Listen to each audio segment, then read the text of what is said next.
चुनाव लड़ना है तो बहुत लंबी कुर्ती, बहुत लंबी हाइट से नहीं होता है और बहुत अच्छा पोशाक से कोई अच्छा नेता बनता नहीं है। अच्छा नेता बनने के लिए एक अच्छी सोच होनी चाहिए। अब लोग को काम चाहिए। अब वो चेहरा नहीं देखेगा, नेता की हाइट नहीं देखेगा, उसके सूट बूट को नहीं देखेगा। अब जो काम करने वाला नेता है, पहले लोग जो दिखता था वो बिकता था। आज के डेट में जो काम करने वाला होगा उसको लोग पसंद करेगा। जो सिंगिया पूर्वी और पश्चिमी, ये दोनों की कंडीशन देखने के बाद ये लगता है कि बिहार के नक्शे से ही कटी हुई है। वहाँ हमको लगता है कि विकास नाम की कभी कोई चीज़ ही नहीं हुई है। न वहाँ रास्ते का मामला है। तो किसी भी क्षेत्र में कोई भी प्रत्याशी लड़ रहा है तो आप उसको देखिए कि हमारे काम का कौन आदमी है, हमारी ज़रूरत पे कौन आदमी आ सकता है हमको। क्योंकि हम जो वोट दे रहे हैं कैंडिडेट को, नेता को, तो हमारे टाइम पे आना चाहिए। तो वोट दिया फिर 5 साल गायब है, कोई दिल्ली का रास्ता पकड़ रहे हैं, कोई बॉम्बे का रास्ता पकड़ रहे हैं। तो नहीं, उसको ये देखना कि यहाँ हमेशा रहने वाला कौन है, हमारी जरूरत में आने वाला कौन है। हम अपील करेंगे हर वोटर से कि इसी टाइप के आदमी को दीजिए जो आपके दुख सुख में हमेशा रहे।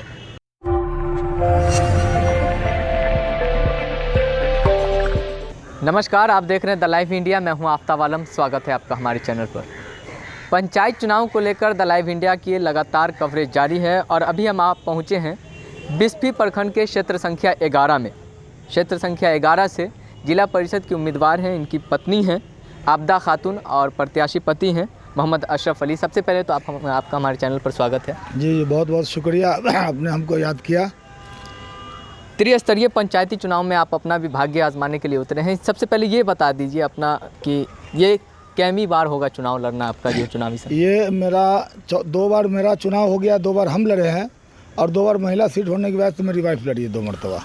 2005 में हम MLA का लड़े थे निर्दलीय से, और 2011 में क्षेत्र संख्या 13 से हम लड़े थे जिला पार्षद का, और 2016 में मेरी वाइफ लड़ी है 2011 से जो महिला सीट है, और फिर मेरी वाइफ लड़ी है क्योंकि महिला सीट अभी तक वो रिजर्वेशन वहाँ पर। सफलता कभी मिली है या सफलता की तलाश में? नहीं, सफलता के तलाश में ही, इसलिए नहीं तो पहले ही मैं छोड़ दिए होते। अच्छा। हाँ, हम लोग चौथा चुनाव लड़ रहे हैं। हम लोग चाह रहे हैं कि एक प्रतिनिधि, जब एक आम पब्लिक बोलता है तो उसकी बात का उतना असर होता नहीं है, तो जिसकी वजह से हम लोग चाह रहे हैं कि एक प्रतिनिधि बने और एक पावर हो। तो पावर के साथ जब कहीं पर कोई बात रखते हैं, क्योंकि हमारे बिस्फी विधानसभा के अंदर हमको लग रहा है कि 2 पंचायत ऐसी है जो सिंगिया पूर्वी और पश्चिमी, ये दोनों की कंडीशन देखने के बाद ये लगता है कि बिहार के नक्शे से ही कटी हुई है। वहाँ हमको लगता है कि विकास नाम की कभी कोई चीज़ ही नहीं हुई है। न वहाँ रास्ते का मामला है, जैसे सिंगिया और पूर्वी और पश्चिमी, ये दोनों जाने के लिए रास्ता जो है बीच का कम्युनिकेशन टूटा हुआ है, जो बीच में एक छोटी नदी आती है। तो हम लोग चाहते हैं, MP MLA से हम लोगों ने कई बार इसके बारे में कहा कि भाई कम से कम वो जो पंचायत भी हमारी बिस्फी विधानसभा की है, तो वहाँ का जो सलाब वगैरह आता है तो कम्युनिकेशन टूट जाता है बिल्कुल। तो इसीलिए वहाँ पर एक कम से कम एक पुल ऐसा हो ताकि कितना पानी आने जाए तो कम से कम कम्युनिकेशन चालू रहे लोग का। लेकिन कोई सुनता नहीं। तो फिर हमने चाहा कि मैं खुद अगर लड़ूंगा, जीतूंगा तो एक पावर होगा। तो सबसे पहले मेरा टारगेट होगा कि सिंगिया पूर्वी पश्चिमी को 1 नंबर पर रखा जाएगा। उसके बाद बाकी तो सभी पंचायत है मेरी, और भी विश्व विधानसभा में जो कमी होगी, क्योंकि ताकत होने के बाद, एक पावर होने के बाद जब प्रत्याशी होता है तो बोलता है तो उसकी बात का एक वजन होता है नहीं। तो यही प्रयास में हम लोग हैं कि जीतेंगे। तो उसमें जो ज़्यादा से ज़्यादा होगा काम करेंगे, क्योंकि काम की ज़रूरत है। अब आदमी है, चुनाव लड़ना है तो बहुत लंबी कुर्ती, बहुत लंबी हाइट से नहीं होता है और बहुत अच्छा पोशाक से कोई अच्छा नेता बनता नहीं है। अच्छा नेता बनने के लिए एक अच्छी सोच होनी चाहिए, है नहीं। अच्छी सोच हो, सेकुलर सोच हो, जो भाई हम जनता का काम करें, और फिर दोबारा तो जब ऐसी ज़रूरत हो तो जनता फिर हमको दोबारा कहे कि नहीं भाई हमको वही प्रत्याशी चाहिए फिर। तो इस तरह का मिजाज है हम लोग का। और हम लोग बिहार में रह रहे हैं, 25-27 साल से रह रहे हैं, और जो बिहार की कंडीशन देख रहे हैं, जैसे पूरे बिस्फी विधानसभा में बहुत नेता हैं, MP MLA आए चले गए, सैलाब आता है तो पूरा का पूरा साफ हो जाता है। जबकि बिस्फी विधानसभा में जितना सैलाब आता है उस हिसाब से जितना भी रोड बनाता है लोग, पुल पुलिया बनाता है, उससे बेहतर है कि जहाँ पर भी टूटा, जैसे छछुआ और घाट भटरा के बीच में टूटता है, तो वहाँ पे एक लचका पुल होना चाहिए। जहाँ पर कम पानी हो तो नीचे से चला जाए, ज़्यादा हो तो उसके ऊपर से चला जाए। रोड टूटेगा नहीं, कम्युनिकेशन चालू रहेगा बिल्कुल, समझ नहीं। तो इस तरह की जो बुनियादी जी, तो उसमें क्या होता है कि जो बुनियादी चीज़ होता है उसको लोग देखता नहीं है नहीं। बस कैंडिडेट बन क्या है, लोग से जिस तरह से वो आप तो टेक्निक है, झूठ सच बोल के लोग अपना राजनीति कर लेता है। अपना काम हो गया, जनता जहाँ जाती जाने दो। नहीं तो हम लोग का विचार वो नहीं, हम लोग का विचार है कि अगर हमको जनता चुनती है तो हम कुछ ऐसा करें कि फिर दोबारा जनता तलाशे की नहीं हो, वही प्रत्याशी फिर हमको चाहिए।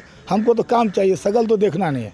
एक चीज़ बताइए, आपके क्षेत्र से कई ऐसे कैंडिडेट हैं जो भाग्य आजमा रहे हैं 2021 में जिला परिषद के लिए, क्षेत्र संख्या 11 से बिस्फी प्रखंड। जनता आपको ही क्यों वोट करे? क्या छवि आपके अंदर देखती है, क्या खूबी आपके अंदर देखती है? जी, हमारी खूबी यह है कि हम 80 जीरो माइल पर रहते हैं 27 साल से। 27 साल से जो 0 माइल चौक जो है, यहाँ पर एक हम मोटर मैकेनिक की हैसियत से रहते हैं यहाँ पे।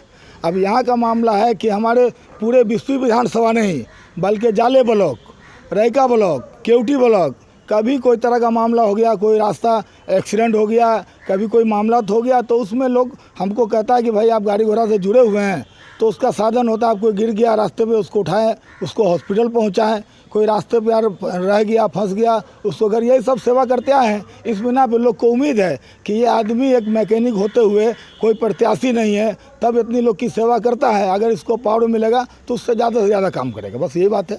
पिछले 15-20 सालों से आप राजनीतिक मैदान में हैं, तब की राजनीति में और अब की राजनीति में आप क्या फ़र्क देख रहे हैं, अगर तुलनात्मक हम बात करें तो? जी, पहले की राजनीति में देखिए, पहले की राजनीति जो होती थी तो उसके अंदर लोग, एक कैंडिडेट आया और उसको लोग अपना एक तरफ से वोट कर दिया, लोग उसको काम नहीं पूछता था लोग। लेकिन अब बहुत चेंजिंग आ गई, अब लोग को काम चाहिए। अब वो चेहरा नहीं देखेगा, नेता की हाइट नहीं देखेगा, उसके सूट बूट को नहीं देखेगा। अब जो काम करने वाला नेता है, पहले लोग जो दिखता था वो बिकता था, आज के डेट में जो काम करने वाला होगा उसको लोग पसंद करेगा। और हमने काम किया है, जो हमारे माध्यम से हुआ है वो हमने किया है, और एक प्रतिनिधि बनेंगे तो इससे ज़्यादा काम करने की कोशिश करेंगे। आप अपने क्षेत्र की एक सबसे बड़ी जो हॉट इश्यूज़ जो होते हैं, सबसे बड़ी समस्या बताइए जिसको अगर आप जीत के आते हैं तो तत्काल प्रभाव से आप उसका निदान करेंगे। जी, सबसे पहले अगर हम जीत के आते हैं तो देखिए, एक नेता, एक जिला पार्षद होता है, एक MP MLA होता है, तो सबका एक दूसरे से लगावट होता है, ठीक है नहीं?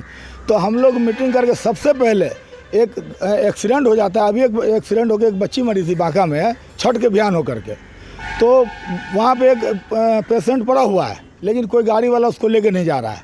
तो मेरा सबसे पहले मुद्दा होगा कि अपने माध्यम से हो या MLA को पकड़ के हो, कि सबसे पहले नहीं कुछ तो हर 7 पंचायत में एक एम्बुलेंस हमको चाहिए, उसके लिए डिमांड करेंगे, नहीं तो हम लोग अपनी तरफ से उसको दिखाएंगे। सबसे पहला मुद्दा ये है। दूसरा मुद्दा ये होगा कि एजुकेशन जो है, जो सबसे ज़रूरी है आज के डेट में। एजुकेशन अगर नहीं है तो बहरा नंगरा लूल्हा सब है, समझे, बिल्कुल। तो इसलिए सबसे पहले एजुकेशन चाहिए। उसके लिए जैसे स्कूल में टीचर आ रहे हैं, नहीं आ रहे हैं, तो उस पर थोड़ा एक दबाव बनाना चाहिए। उसके बाद दूसरा मामला ये है कि स्वास्थ्य लोग का है, सरकार करोड़ों करोड़ रुपया खर्चा कर रहा है, बड़ी बड़ी इमारतें बना रही है, लेकिन वहाँ पे एक डॉक्टर नहीं है वहाँ पे, है ना? तो ये सब बात रखी जाएगी कि भाई 2 चीज़ बहुत जरूरी है आदमी को जीने के लिए, एक एजुकेशन और दूसरा स्वास्थ्य। ये दोनों पर हम लोग ज़्यादा फोकस होगा काम करने का। अब आखिर में हमारे चैनल के माध्यम से जो हमारे दर्शक हैं और आपके जो मतदाता हैं, उनको क्या संदेश देना चाहेंगे? उनको ये संदेश देंगे कि जो भी हम ही नहीं बल्कि किसी भी क्षेत्र में कोई भी प्रत्याशी लड़ रहा है, तो आप उसको देखिए कि हमारे काम का कौन आदमी है, हमारी ज़रूरत पे कौन आदमी आ सकता है हमको। क्योंकि हम जो वोट दे रहे हैं कैंडिडेट को, नेता को, तो हमारे टाइम पे आना चाहिए। तो वोट दिया और फिर 5 साल गायब है, कोई दिल्ली का रास्ता पकड़ रहे हैं, कोई बॉम्बे का रास्ता पकड़ रहे हैं, तो नहीं, उसको ये देखना कि भाई यहाँ हमेशा रहने वाला कौन है, हमारी ज़रूरत पे आने वाला कौन है। हम अपील करेंगे हर वोटर से कि इसी टाइप के आदमी को दीजिए जो आपके दुख सुख में हमेशा रहे। आपका अपना परिचय दे दीजिए। हाँ, क्या?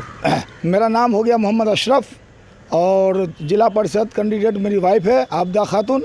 तो लोगों से अपील करेंगे कि आबदा खातून को ज़्यादा से ज़्यादा वोट दे करके, जिसका चुनाव चिन्ह है लेडीज़ पर्स छाप और क्रम संख्या 2 नंबर पर इसका छाप है, उसको ज़्यादा से ज़्यादा वोट दे करके उनको कामयाब करें, यही अपील करेंगे हम जनता से। चलिए, बहुत बहुत धन्यवाद। लगातार हमारा सफ़र जारी रहेगा, आप देखते रहें यूँ ही द लाइव इंडिया। तमाम अपडेटेड खबरों के लिए फिर मिलते हैं आपसे अगली वीडियो में। धन्यवाद।